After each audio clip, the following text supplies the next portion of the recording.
सगळी सुखसुविधा तिथं होतात. त्याच्यामुळे तुम्ही त्या कथेचं नोंद घेणे. उद्या 8 तारखेला ज्याला यायचं जमते त्या लोकांनी येणे. आणि लिंगीच्या पाटाला आमचं सूचना पहिलंही केलो. तुमचे सगळे सगळे भजनी मंडळ त्या दिवशी दुपारी 11 वाजता आलं का दुसऱ्या दिवशी सकाळीच निघून यायचं. तोपर्यंत तर मुक्कामी राहतं. रात्री सुद्धा ते जे स्टेज केलं तिथं नामस्मरण भजन केलं पाहिजे. सगळी सुविधा असेल असं आमच्या कुटुंबाला निमंत्रण. सद्गुरुनाथ महाराज पवन सुत हनुमान की जय. नमो सद्गुरु तुकया ज्ञानदीपा. नमो सद्गुरु सच्चिदानंद रूप. आपल्या या बाकुट गावी पवनसुत इच्छापूर्ती हनुमंतराच्या या पवित्र प्रांगणामध्ये सर्व ग्रामस्थ परिसरातील भाविक अतिशय श्रद्धायुक्त अंतकरणाने गेली 8 वर्षापासून जी साधना चालू आहे. आपल्या चाललेल्या सप्त्यामध्ये त्याची फलश्रुती काय असते? त्याची फलश्रुती असते संत दर्शनात.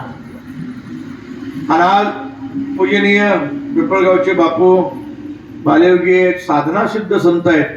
बापूंचं आगमन झालं हे तुमच्या सप्त्याला आलेलं फळ आहे. इतक्या वर्ष तुम्ही जे निष्ठेनं सप्ताह केला, जे नामचिंतन केलं, जे अन्नदान केलं, त्याचं फळ काय? फळ हे संत दर्शनात असतं. जीवनाचं फळ हे संत दर्शनात आहे. स्त्री पुत्राधिक धनाच्या प्राप्तीमध्ये फळ नाही. ज्या दिवशी संत दर्शन होईल तो दिवस आपल्या जीवनातला भाग्याचा असतो. भाग्यवदेन बहुजन्म समर्जतेन सत्संगम चलपते पुरुष यदा वैही. भाग्याचा उदय तेही जोडी संत पाय. म्हणून आपला भाग्य फळाला आलं. पुण्य फळले बहुत दिवसा भाग्य उदयाचा ठसा. झालो सन्मुख तो कैसा संत चरण पावलो. आणि म्हणून बापूंचं दर्शन आपल्या सर्वांना प्राप्त झालं. माझा योग चांगला. आजची तारीख त्यांनी दिली. मलाही दर्शन झालं. मागं मी एकदा त्यांच्या धामावरती जाऊन त्यांचं दर्शन घेतलं होतं. आशीर्वाद घेतले होते. परत एकदा काहीतरी पूर्वपुण्य असेल. पूर्वपुण्य असल्याशिवाय संत दर्शन होतच नाही. तुका म्हणे होता तेव्हा तो या भावा सापडला. आणि त्यामुळं माझं योगायोगानं मग आल्या आल्या पाटलांकडे येतात का नाही येतात का नाही, कारण आज तिथं गर्दी असती. त्यामुळं येतील का नाही येतील अशी शंका होती. पण त्यांचा फोन आला, मी निघालोय. मला योग आहे, दर्शनाचा योग आहे तो माझ्या जीवनामध्ये. मग ग्रामस्थांच्या मुळे आला. बापूंचं दर्शन झालं. आपल्या सर्वांना त्यांनी दर्शन वेळात वेळ काढून दिलं. अशीच त्यांची कृपा आपल्या सर्वांवरती अखंड राहावी. त्यांनी सांगितलेले सनातन धर्म रक्षणाचे जे विचार आहेत ते विचार आपण अंगीकृत करावेत, आचरणात आणावेत आणि आपलं जीवन धन्य बनावं. बाकी संतांच्या प्रती श्रद्धा आणि विश्वास ठेवल्यानंतर काय होतं याच्याबद्दल मी संध्याकाळी पुन्हा बोलणारच आहे. पुन्हा एकदा बापूच्या चरणी साष्टांग पुण्यपात करतो आणि सांगतो.